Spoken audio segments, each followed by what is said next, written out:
Miss Drummond, how great an honor it is to finally meet you.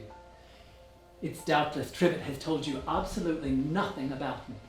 Please, let me do so now.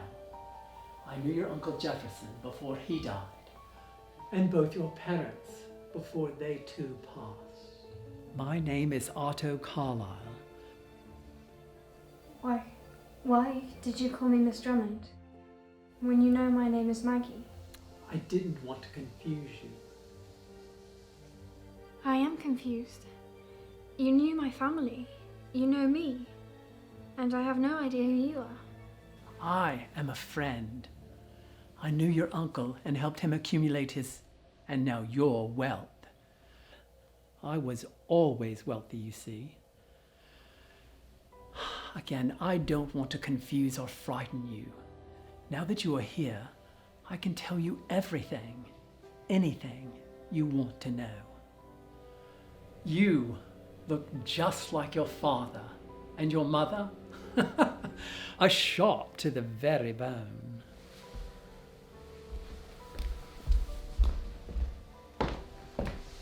Where's Charity? Oh no. What were they like? Your father, he was very kind, a hard worker. And your mother, she was so beautiful.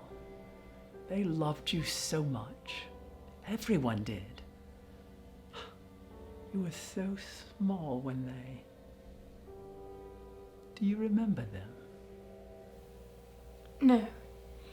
The only thing I have of theirs is a locket which contains both their pictures. Yes, I was with them when they gave it to your aunt to give to you.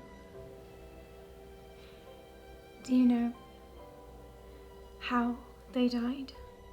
Your aunt has never told you? She didn't know. The police found them dead one day and no one knew how it happened. She must have been protecting you. What? She was there. Your aunt. She was there when it happened. Tell me. Are you sure you want to hear this? Please tell me. It was an accident. It could not have been helped. Your aunt and your parents were walking down the street. It was night, and it was raining. Your aunt was carrying you. Your parents decided to cross the street. They thought it was safe. Your aunt dropped something of yours. A blanket or your bottle, something.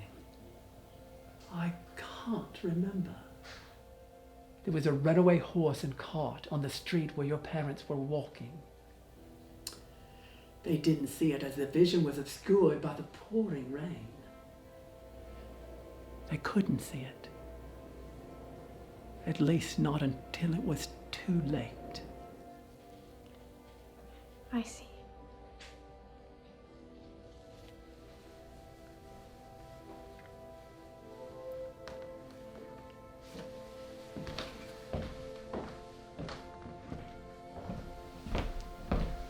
Tea. Listen, your parents were excellent people. Not a day goes by that I don't think of them, miss them.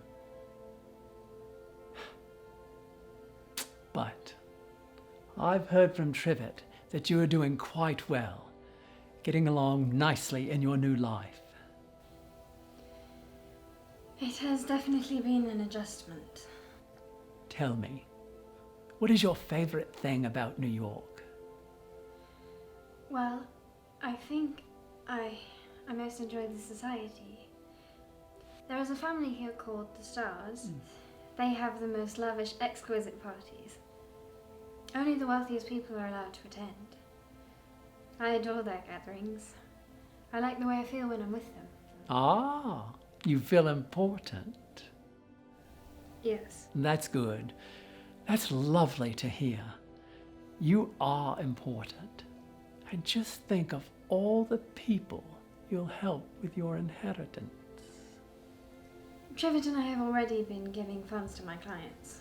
Is that so? Yes. Well, that is wonderful. Yes. I had been thinking that money I give to them won't be money I have when I come of age, but that's probably not the best way of thinking. Selfish. Well, think of it like this. Each coin you give away will be given to someone else, which will in turn be given to another and another.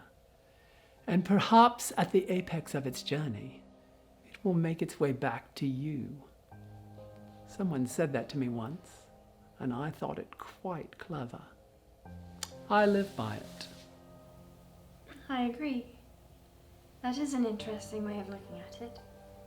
Everything I give away will come back to me. Exactly. And it should, because you deserve it.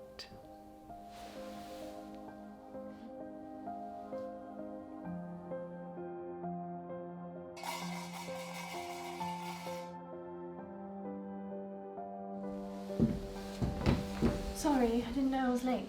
No, you're not late. I just started early. I've got to go into town today. Do I? No.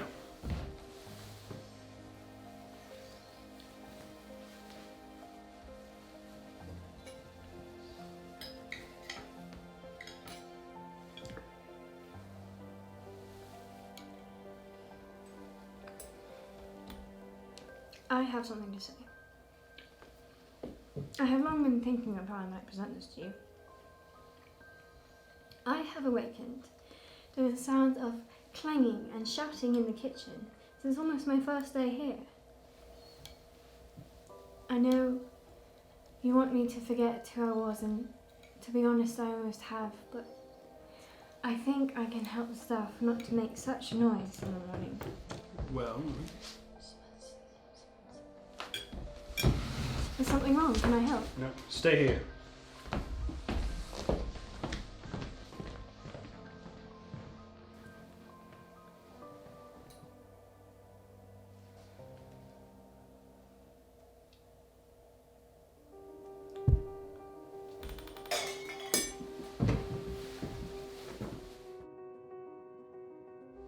This is all my fault. Did you do this? No, you did not. We'll just tell everyone a knife fell on you. I am worried that the more lies we tell, the more we're like him.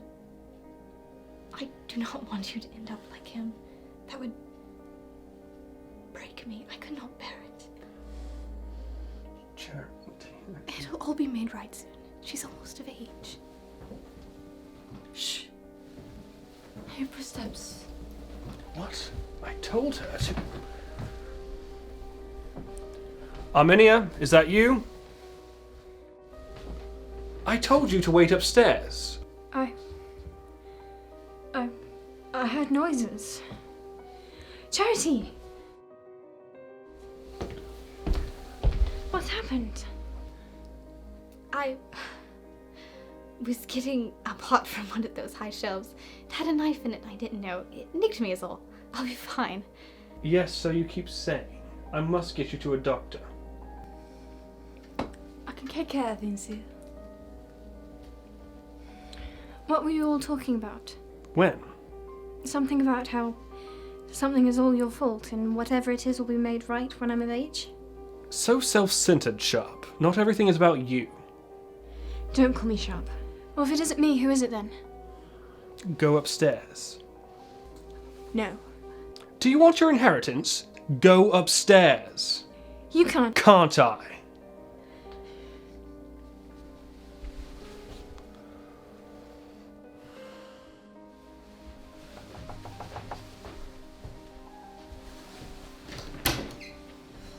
Miles. Maggie, listen, I'm in a bit of trouble. What sort? The sort that if I told you, you'd be in trouble too. You need a place to stay? Just one night. You're welcome here anytime. You always have a place here, I promise. Thanks, Maggie. What happened to you? A knife fell on me. Fell on you? Yes, I was reaching for a bowl on a high shelf and it had a knife in it and it fell on me. From above? Yes, from above, how else would a knife fall? What is that doing here? He'll be staying with us for a while. Fine.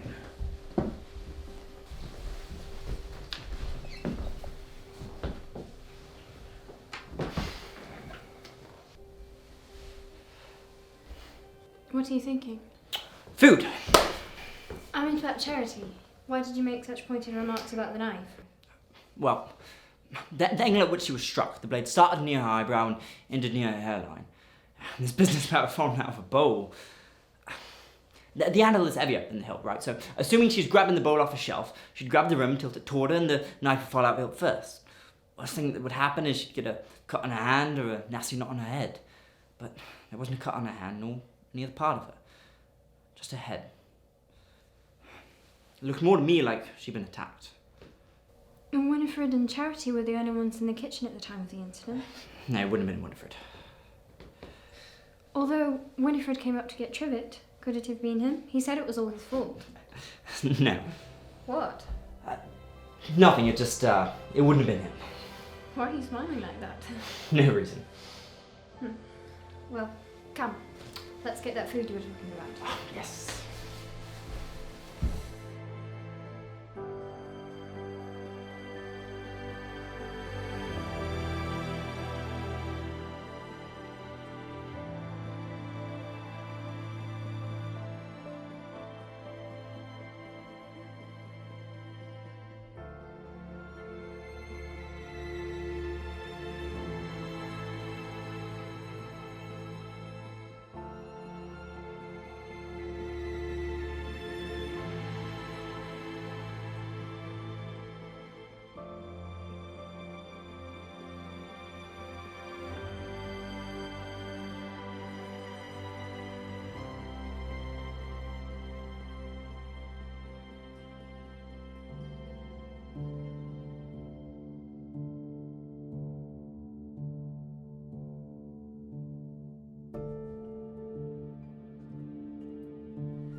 Must you move back and forth across the room like that? You're creating a draft. Oh, I'm sorry. Am I disturbing your reading?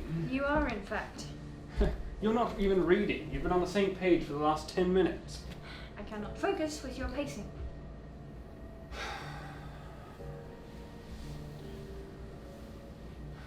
What is your book about? I can hardly tell you. It presents itself as a love story, but the conversation becomes increasingly contrived. I can scarce continue. I do not believe romance exists. It is written about in books and performed in operas and plays to tease the human race with hope for passion, but it is not real. And yet, you have been proposed to on no less than 2 separate occasions. And neither of the gentlemen loved me. Further proof of the lie. And how do you know that they didn't? It's like he said to me on my first day here. No one here is truly my friend. They only see my money. Just because you haven't experienced romance yourself does not mean that it is false. Romance is born of love, not the other way around. And love endures. And yet both are imagined. What? Romance. Love. Neither of them are real. Arminia.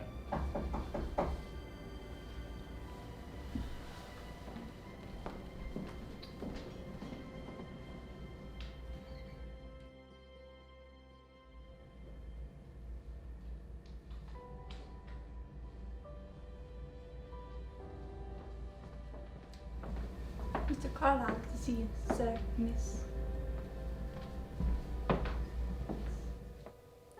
Good day to you. Otto, I thought you would not return from your business trip until next week. What a surprise that you have come to call on us early. A welcome surprise, I hope. Most welcome.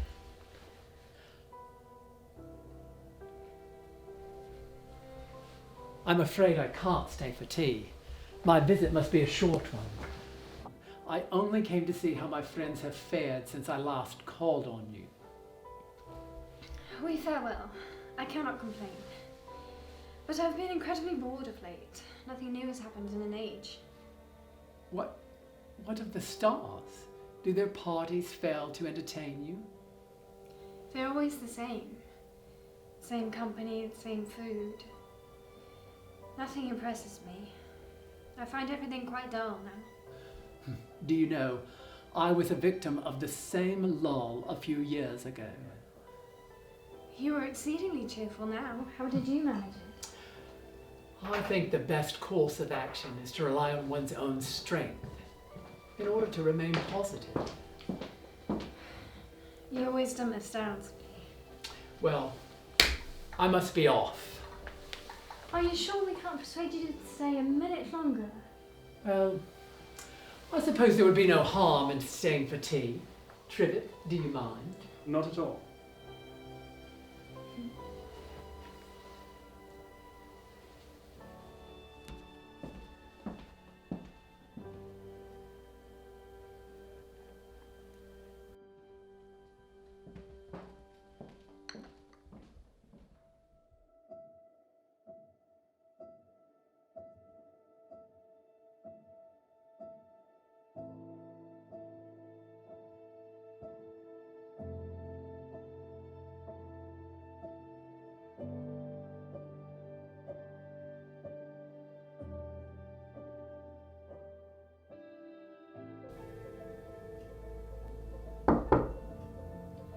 Enter. Did you take it? Take what? My ring. The black one? No, the other one. Ah, the wedding ring. Not a wedding ring. Did you take it? You must have misplaced it.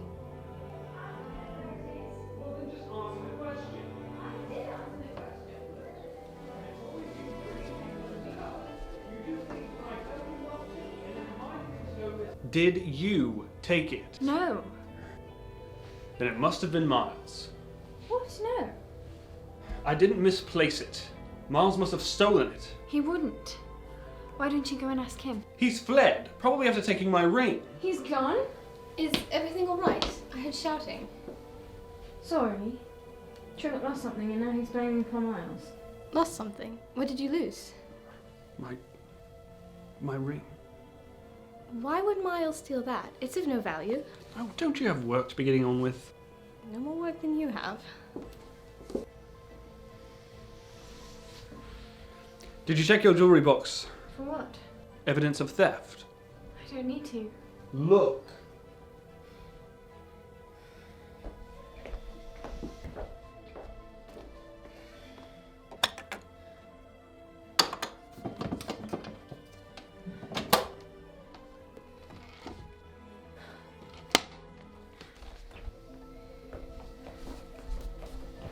What are you looking for now? We should be ringing the police. My locket.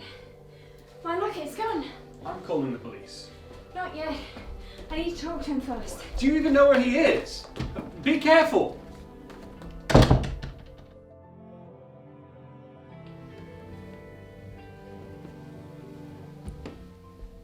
you want me to call the police? No, you don't want anything traced back to us. Do you think she believes the boy stole her locket? I couldn't say. I've no idea what goes on in that girl's head. She seemed convinced to me. Give it to me. The locket. Give it to me. You are in no position to give me orders. It's her parents. It's all she has left of them. From what I've heard, she's gotten too attached to the memory of her parents. She got too close. She actually saw him. You took care of it, right? Yes. Hector has been removed. Good, good. Now, did I hear something about a ring? Nothing of consequence.